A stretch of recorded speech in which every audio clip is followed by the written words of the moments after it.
Tourists who dock on the shores of Aotea Great Barrier Island could soon be turned away, with some locals preparing to set up a checkpoint there during Alert Level 2.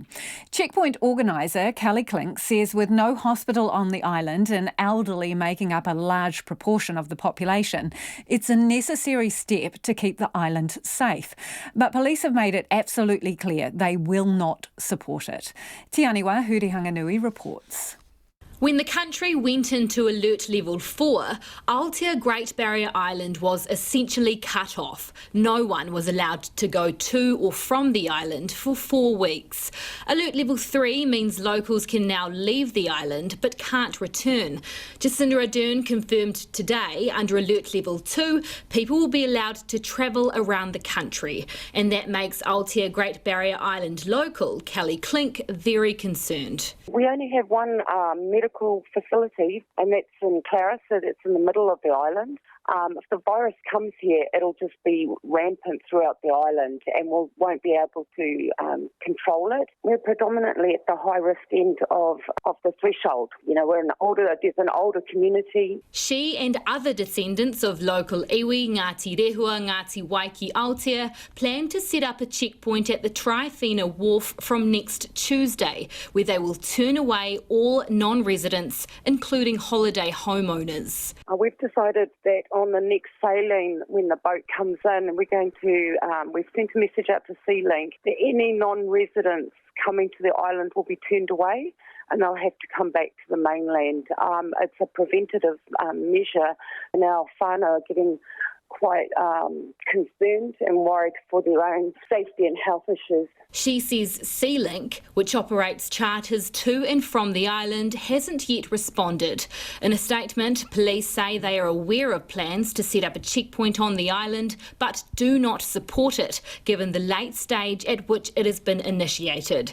They won't be supporting or allowing any community-led checkpoints during Alert Level 2 and already have a system in place with Auckland Emergency Management to ensure that there is no unnecessary travel to Great Barrier Island.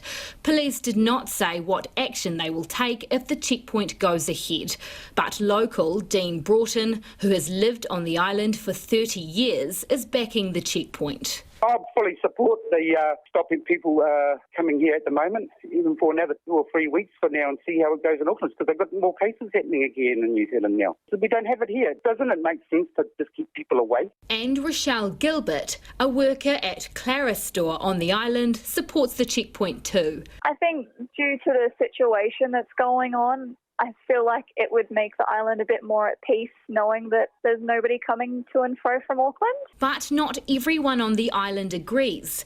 2 other shop owners didn't want to comment publicly, but told RNZ they don't support the checkpoint and would like to see more revenue coming into the island to support their business.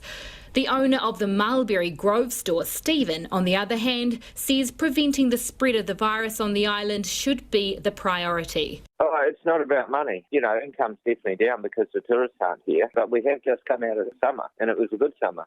The more that we can reduce it and isolate ourselves, the better.